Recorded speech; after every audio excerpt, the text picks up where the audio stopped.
There has been one name that has stood out consistently at OTAs and all of the offseason practices, and it is wide receiver Ladd McConkey, who was just rewarded with a historic rookie contract.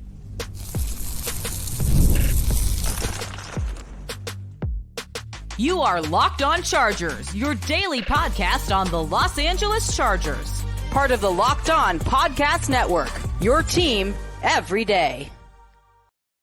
What is up, and welcome into the Locked On Chargers podcast. I'm your host, Daniel Wade, joined as always by my co-host, David Drogemeyer, and we've been covering the Chargers together for 9 seasons now, but this is our 7th season as a host of the Locked On Chargers podcast, bringing you your team every day. Thank you to the everydayers out there for making us your first listen, and to make sure that you never miss the show, go subscribe or follow for free on the Locked On Chargers YouTube channel, and listen wherever you get your podcast from. David, what do we got today?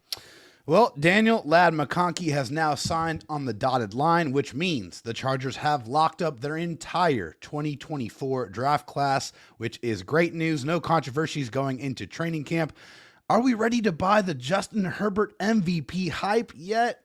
I'm not quite there yet. And the Reaper is definitely coming for some of those Tom Telesco, Brandon Staley era draft picks. It is. I mean, there's just no way around it. There are going to be some guys drafted, in the mid rounds that are probably going to be on the chopping block as we head into training camp and when this team makes its final roster decisions. But today's episode is brought to you by Game Time. Download the Game Time app, create an account, and use the code LOCKEDONNFL for $20 off your first purchase. Terms apply. David, we were kind of talking amongst ourselves about who has stood out the most to us from OTAs, from mandatory minicamp, and all those things. And together, I mean, we kind of came up with the same guy because the same guy's name has come up over and over again, and it is Ladd McConkey. And I think outside of Justin Herbert, who's always great, and I mean, he will always be the MVP of this team, Ladd McConkey seems like he's been not just the rookie that stood out the most, but just the player that has stood out the most in these off-season workouts and practices and mini camps. And I think you have to love to see it because I think he is already showing that he can be a big part of this offense right away.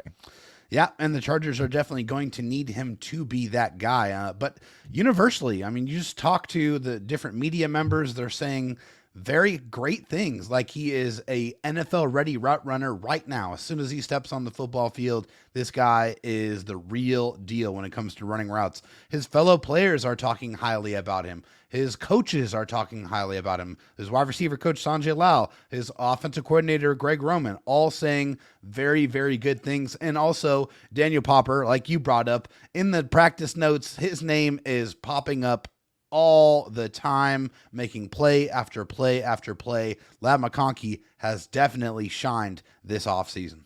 I mean, this is from Daniel Popper's first practice notes of the first OTAs that happened. Herbert is already developing a connection with rookie second-round pick Ladd McConkey, also from Daniel Popper from the minicamp.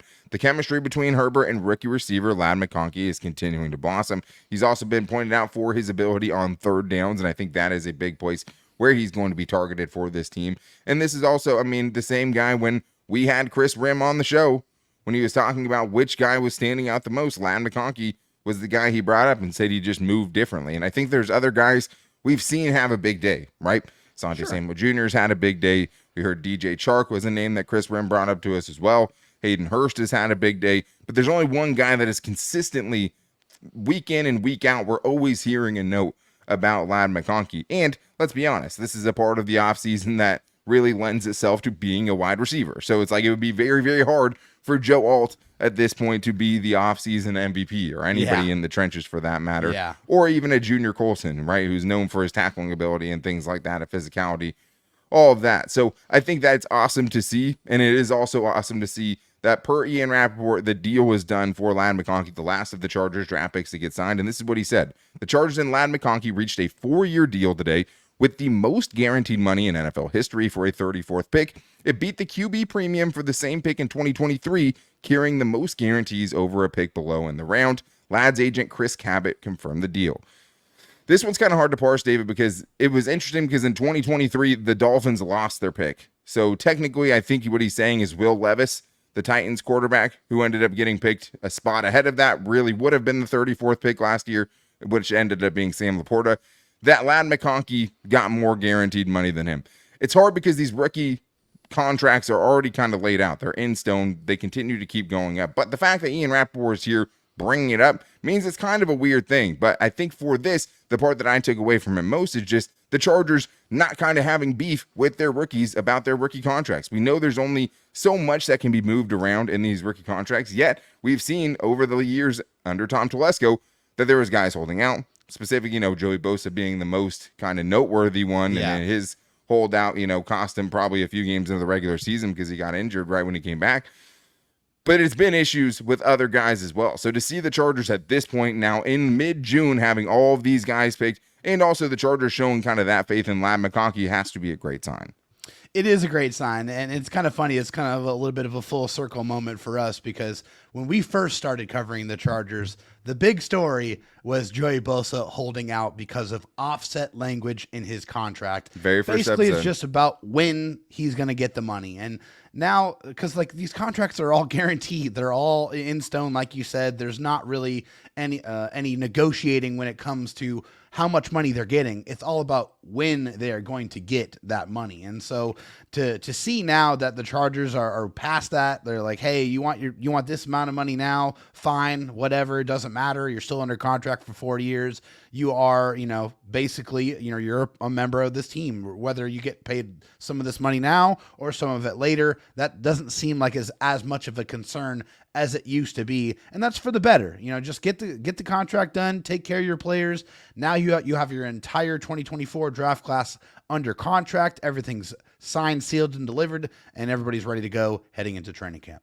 And just, I think starting out on the right foot with the organization is important, right? Because with Joey Bosa, that's hard not to leave a sour taste in your mouth where you're kind of alienating yourself from the team because the team is being stingy about when you're going to get some of that money. And I think part of that is on ownership, right? Who might not have been willing to put as much money and cash up front, right? To just give away to these rookies, which has changed under Jim Harbaugh, and we've seen multiple times. And I think the other part of this is just the Chargers' acknowledgement that Ladd McConkey from an early time is going to be a big part of this offense and honestly has a chance to be wide receiver one for this team as a rookie, which is pretty crazy to say as a second-round pick. But I think maybe the most important notes from him were the notes from his quarterback, Justin Herbert, who basically did everything but sign the deal for him when he said he's been awesome. He's one of the guys, like I mentioned, he's just picked up the offense so easily. It's like he's been a 4 or 5 year vet.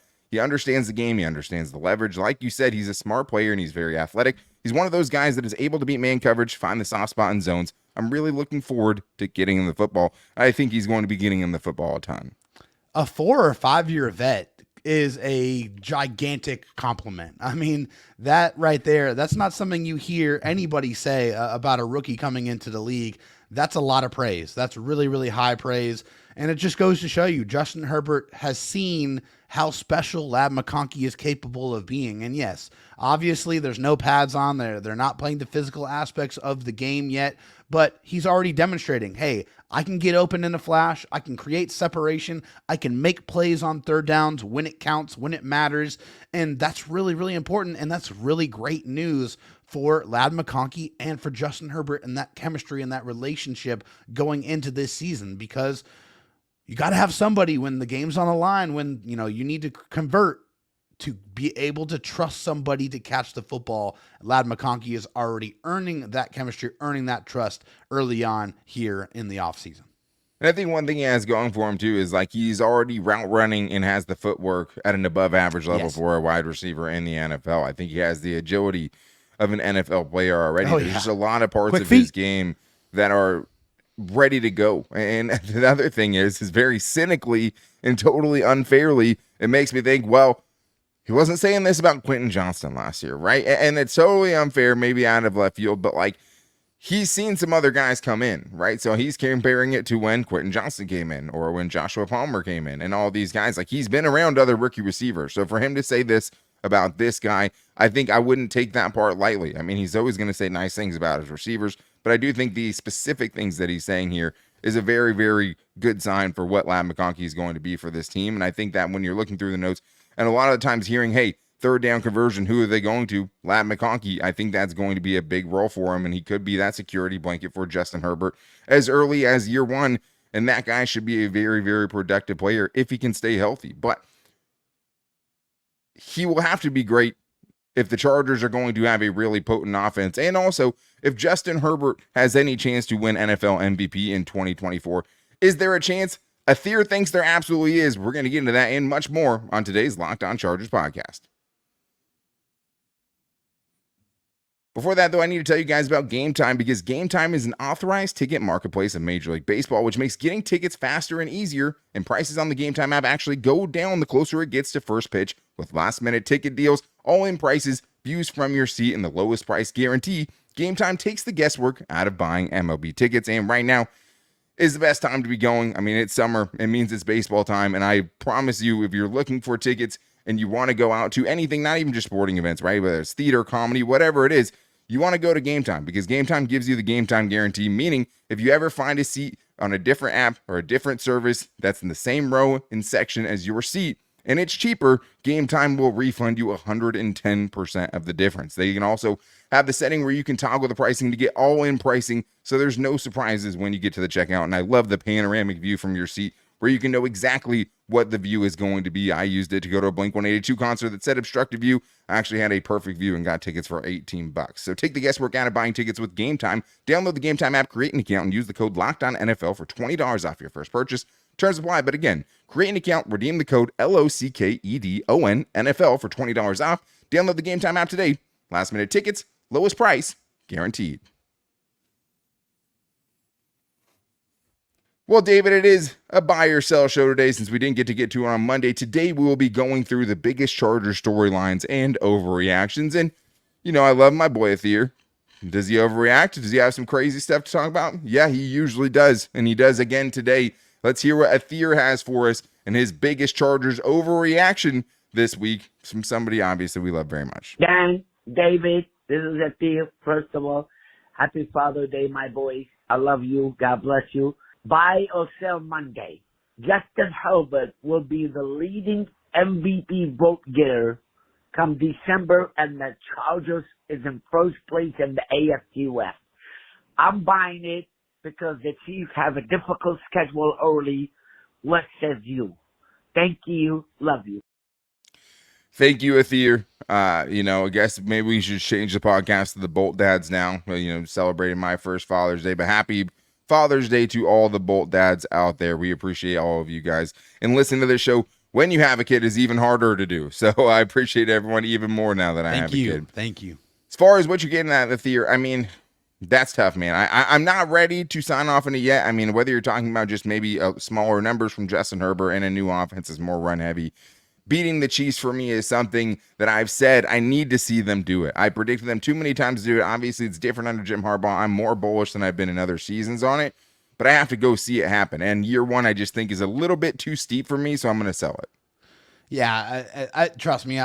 There's nothing more that I want to see than Justin Herbert being the lead vote getter for MVP, because that means that the Chargers are winning. And the thing is yes, the award is called the Most Valuable Player Award, but what it really is the most valuable player on a winning team. That's what that award is. Like, I mean, you could be, out of this world, crazy numbers. If you're not winning football games, it doesn't matter. You're not going to get those votes. And I'm not saying that the Chargers are not going to win.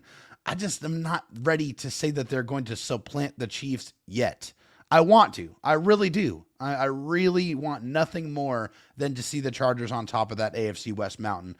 But I got to see them be able to handle the team who has tried, they've won 2 Super Bowls and are trying to win a third one for the first time in NFL history. So I have to see that happen. I got to see the Chargers do it. I'm selling it for now. Yeah, the Chiefs are going for their 4th Super Bowl, right? Just in the Patrick Mahomes era this year. Yeah, going for the 3rd in a row, but they're trying. They're a dynasty basically already. Yeah. It's an important point that you bring up, because the thing is where you're going with that, like, if the Chargers are leading the AFC West, it probably means they're near the top of the NFL record-wise if you're in December at that point. And if he is in that situation, the Chargers are that good, he absolutely has a chance to win MVP. The problem is you're going to have 12 to 13 wins, probably 13 wins to even get in the conversation. I mean, the proof is in the pudding. The winner of the MVP award has had at least 13 wins over the last 5 seasons in a row. So, like, it's more about, I don't think he's going to have the gaudy numbers to make up for maybe an 11-win season. The last time somebody won it with less than 12 games was Matt Ryan, who went 11-5 when there was only 16 games back in 2016 when he put up crazy numbers under Kyle Shanahan. So it's just hard to do. I don't think the team is there yet. If you wanted to bring this up to me in 2025, I think it would be a much different conversation after we can see a little bit. But let's get to the next buy or sell here from Alex Boltup, who says, buy or sell, Justin Herbert will be a top 10 fantasy quarterback. David, are you buying or selling that? I feel like if we see Justin Herbert run the football a little bit more this season, then I can buy it. He definitely has the capability to do that. Like he can do it. We've seen it on a couple of different occasions. The Pittsburgh Steelers game comes to my mind right away, where he's running all over the place. That's kind of what you need to be a top 10 fantasy quarterback. You have to be able to run the ball and throw the ball and have those gaudy numbers. I think because the Chargers are going to have a more balanced offense, they're going to run the ball a lot more. I do not think that Justin Herbert will be a top 10 fantasy quarterback, so I'm selling it. I think that's totally fair. I, on the other hand, am buying it. I mean, I look back to last year. If you're talking about quarterbacks who started at least 10 games last year, Justin Herbert finished 9th in points per game in fantasy last year. He did a lot of that with a broken finger on his non-throwing hand. Yeah. Right. And honestly, in offense, that was kind of a mess, right? Yeah. Like that offense early on had some really good games. You know, the Vikings game, it had the Lions game, it had the Dolphins game where it was clicking. Yeah. But there was a lot of stinkers in between those. So I do think he's not going to have as gaudy of numbers. I do think we could see an uptick in the rushing numbers with Greg Roman at the helm now, right? Last year, 228 yards and 3 touchdowns. He's had at least 3 seasons of 3 rushing touchdowns. I could see that number going a little bit up. It would not surprise me at all to see him get, 300 yards and 5 touchdowns on the ground. I also think, last year he had a career low 20 passing touchdowns. The year before that had 25. I think with a more efficient offense, you could still see him put up better touchdown numbers than we've seen with an offense that really teams didn't have to respect the run against him, which made things a lot more difficult for him in the red zone. With a team that you actually have to sell out to stop the run against, I think it could open up some more easy opportunities, a lot like you see with Patrick Mahomes and like the 20 touchdowns he gets a season that are coming in from the 2-yard line or less. And you're just not seeing that in the Chargers offense. But let's get to this next one here from JT the Nut, who says, buy or sell J.K. Dobbins being the best Charger in fantasy football. This one's close, David. I mean, this is a tough one because it is an offense that's kind of hard to figure out at the moment. Are you going to buy or sell that one? Yeah, I really like J.K. Dobbins. I feel like this is a guy who, when he's healthy, he is explosive. Like, this is a guy who has home run ability, no question about it. And he's still very young. So if he's over all the serious injuries, I can see him at certain points this season taking over football games. I really can. But they have a vulture by the name of Gus Edwards, who I think is going to take some of those touchdowns away from J.K. Dobbins because of his propensity to have success in those short yardage situations. So with that being said, I am going to sell it. I feel like the number one guy in fantasy this season is either going to be Ladd McConkey, but more importantly and probably obviously it's going to be Justin Herbert. Yeah, and I mean, I just said I think he's going to be a top 10 fantasy quarterback. And what's hard for me is it's hard to say how we're basing this, right? Is it total fantasy points? Is that how high you rank at your position? Like, if I'm saying Justin Herbert's going to be a top 10 fantasy quarterback, I don't think that J.K. Dobbins is going to be a top 10 fantasy running back because he never was in any of his years with Greg Roman in Baltimore. And he doesn't catch the football as well. But the hard thing is also is like we've never seen him really that healthy. He's had 1 year with 15 games. He's never played more than 8 games in any other season. As hard as that might be to swallow. Like it's hard injury wise for me to sign off on that. I do think he has a chance to be the main ball carrier, but at the same time, when the two were together, him and Gus Edwards, it was never just solely the J.K. Dobbins show, even when he was obviously the more talented guy. I do think that if Gus Edwards is going to vulture some touchdowns as well, I think it will be a committee approach. I'm probably fading most Chargers in fantasy this year until I get a better read on it. You want to take a flyer late on a Hayden Hurst.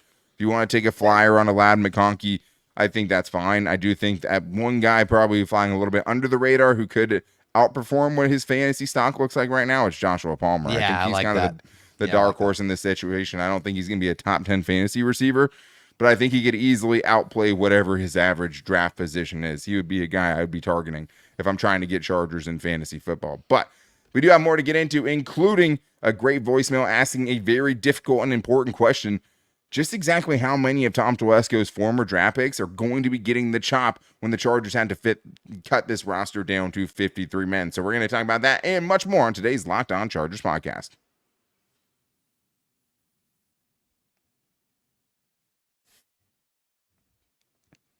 All right, David, let's continue this Chargers buy or sell, getting into the biggest storylines and overreactions. Thank you to everyone who hit us up at Locked On LAC on Twitter, and also those who called into the voicemail line like Athir and Zane, who we're going to get to, calling in at 323-524-7924, giving us that old school sports radio caller vibes, and I love that, especially in the offseason. Love getting you guys involved. Make sure you guys are also checking out Locked On Sports Today, the first ever national 24/7 sports streaming channel where you can get coverage around the clock of every sport, but getting the sports takes from the experts who cover those teams every single day. So you can go subscribe to Locked On Sports Today on YouTube or find them on the Amazon Fire free TV channels app. David, let's get into this next buy or sell. Here we have a voicemail from Zane in San Diego from SD. Let's hear what he's got. Hey, this is Zane from San Diego. My buy or sell this week is, I put it on the Twitter as well, but from the Brandon Staley era, will at least 3 players that got drafted get cut? So, for example, Max Duggan, Isaiah Spiller, and somebody else. Thank you. Love the show and love the recent crossovers. Thank you for calling in, Zane, and also shout out to the crossovers. Anyone who missed it, we were on the Chargers Unleashed podcast last week and also the Thunder Down Under podcast last week as well, where I miserably failed that Australian trivia after studying for it for a long time. A dodecagon? Yeah, I have to check that out. But Crazy. It's a good question. 3, I mean, I probably wouldn't include Max Duggan. Like, if we're including Max Duggan, I think it's an easy buy. Yeah. Just because, like, he's already been cut. So, like, when he gets cut the second, if he was cut by Telesco and Staley, is he going to make it in the post-Telesco Staley era? I doubt it. I would have a very, very hard time believing that. David, are you buying or selling this? I'm going to buy it. Yeah, I'm going to buy it. I think there are going to be 3 of those guys that get cut. The first one is the easiest one. That's Chris Rumph. I think he's gone. I think there's absolutely no way, barring injury, that he is going to make the 53-man roster. The second one really hurts my heart because I've really rooted for him since he got drafted, but it just is what it is. It's Isaiah Spiller is the second one. It sucks because I really wanted to see him succeed. And 2 the third players one, that are guests on the show, too. Yeah. There's the kiss of death. Yeah. God, we got to reverse that. The third one is JT Woods. I think, unfortunately for JT Woods, he has not been able to show the ability to tackle. He's had the speed. He's had, the coverage ability, I guess, but he hasn't demonstrated that in an NFL game for the Chargers. So with that being said, and with the Chargers signing Tony Jefferson, I think the writing is on the wall there. They already obviously felt like they didn't have enough in that room and they had to go get somebody else. So those are the 3 guys that I feel like will be getting the axe before this season starts. Yeah, I'm going to buy it too. And I think there's a couple guys, like you said, that are totally on the bubble and on the outside looking in the case of Chris Rumph and Isaiah Spiller. Yeah. I don't think Max Duggan is making it. Yeah. I think not even talking about Max. Sure. The one I don't buy is Darius Davis. I've seen that floating around. I'm not buying that. Get that out of here. I also think there's more players that are from the Staley era that you're probably not going to see on this roster as well, just because they were here last year, you know. Donald Barham is in an interesting spot right now. Stone Smart finds himself in that same situation. Simi Fehoko is another guy where it's like, he might have been there last year. Probably not going to be around this year, I'm right? with you on all those. JT Woods, with the signing of Tony Jefferson, might be in a competition with AJ Finley for that 4th safety spot. That's fair. This is the other one. Jordan McFadden and Brendan Hymas. I thought about those 2. And I'm not going to say definitively right now those guys are going to get cut. If I had to say right now, I mean, I think both those guys are 2nd string guard and center, right? And that's where they've been lining up in practice and those things. But if a Carson Barnhart takes a guard spot, right, you have Jamari Sawyer kind of locked in at one of those backup guard spots. Do you keep Jordan McFadden and Brendan Hymas as your centers? Can you sign off on Jordan McFadden being the backup center, having not seen it, even though the only times you've seen Brendan Hymas playing center was very, very little? That part's tough, but I'd say those guys for sure are also kind of right there as guys maybe floating under the radar a little bit that you would keep an eye on as potential guys that maybe they worked with the last regime, maybe not with this regime. But let's get to this question here from Edgar S., or a buy or sell, I should say. And he says, buy or sell, although the media doesn't have much hype around the Chargers, it is a destination that players want to come to be a part of, especially when you see players like Mack and Bosa take pay cuts to stay here. So I think the buy or sell is this. The Chargers are a place that players want to come to right now, right? They're a desirable destination for players to come sign, and I'm absolutely buying it. And I think we've seen it already, right? Like I think we've already seen a lot of the guys they have signed so far. Who knows if they're signing here if it's not Jim Harbaugh at the reins for this organization? Yeah, I'm buying it as well. There's two examples that I bring up. One is Christian Fulton. Christian Fulton said that he had other offers. He had other opportunities for more money, and he turned them down to sign with the Chargers. And I absolutely fully believe that that is the Jim Harbaugh, Joe Ortiz effect, without a doubt. The second one is Bud Dupree. I do not feel like the Chargers signed Bud Dupree if Jim Harbaugh is not the head coach of this football team. I truly, truly believe that. They don't make those type of moves. They don't usually get those type of veterans, guys that you feel like can come in and be immediate impact players. I feel like those guys were sold on the vision of resurrecting their careers and also winning football games. And I feel like Jim Harbaugh is a major, major part of that. Yeah, and in an offseason, honestly, that had a ton of overpays too, right? Yeah. Like, look what Kenneth Murray made. As far as, I don't want to keep beating that dead horse, but like, when you're seeing that contract, you're seeing Denzel Perryman sign for what he did, and Bradley Bozeman and Hayden Hurst sign for what they did. Guys that have started in this league for a long time. I have to believe this is the case right now. And I think the other thing I would say here, I don't think there is any chance that Joey Bosa and Khalil Mack take a pay cut if the Chargers go and sign another first-year head coach. I just don't think they do it. And so I think that shows you right there that players are buying into the vision. And when they think of a place where they will take a cheap one-year deal, veteran minimum, they're coming here because they're buying into the vision that they can play better than they did before and that they can go earn their money on the other end of that. So I'm absolutely buying that, Edgar, for sure. Let's get to this last question here from Boomer, who says, buy or sell, when it is all said and done, Ben Herbert will have successfully made this team harder to break.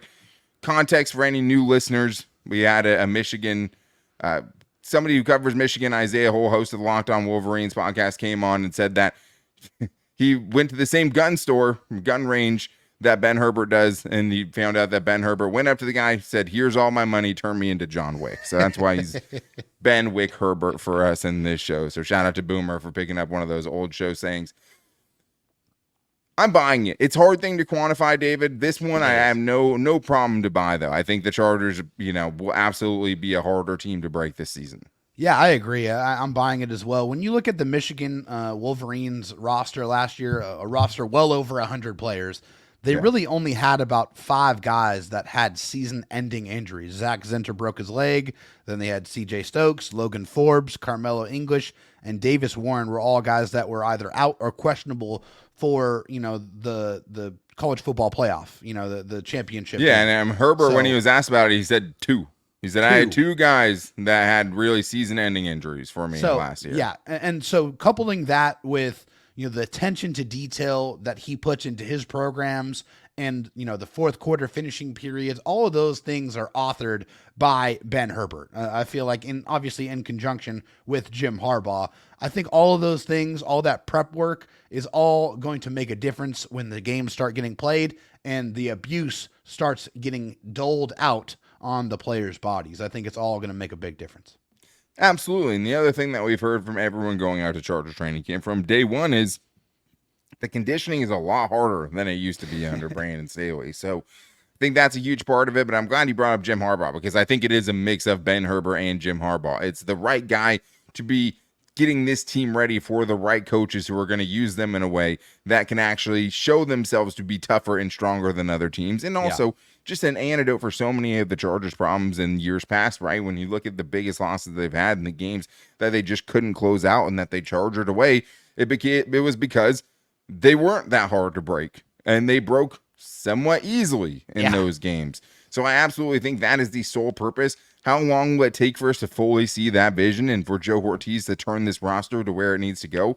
We'll see. But I think as opposed to last year on the finesse teams we've seen over the past several years, this will be a much harder team to break.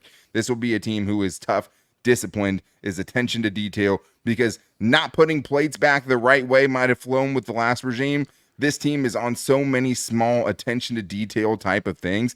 Those are the things that pay off when it hits crunch time. All of those things, always doing things the right way, never taking a play off, never taking weight that you're putting back on the rack off. Those things add up, and I truly think it's going to make them a tougher team to break, not only physically because of the conditioning in the fourth quarter period, but also mentally as well. But that is going to wrap things up for today's show. We'll be back with you guys on Fridays. We continue our 3 shows a week, and we haven't done one of these in a while, but Friday is Fan Mail Friday, so make sure you guys get your fan mail questions in at Lockdown LAC on Twitter. Make sure you call in and give us your voicemails. We love hearing from you guys at 323-524-7924. You know Athir's doing it. You guys can get in on that action as well. And to make sure you never miss the show, go subscribe or follow for free on the Locked On Chargers YouTube channel and listen wherever you get your podcast from, as well as finding us on Instagram at Locked On Chargers and our Locked On Chargers Facebook page as well. But make sure you guys are back here for Fan Mail Friday. Happy Father's Day again to all the Bolt dads out there. We appreciate you guys. Special happy Father's Day to me because it's my first Father's Day, but David as well. But we'll talk to you guys on Friday. Until then, take it easy and go Bolts.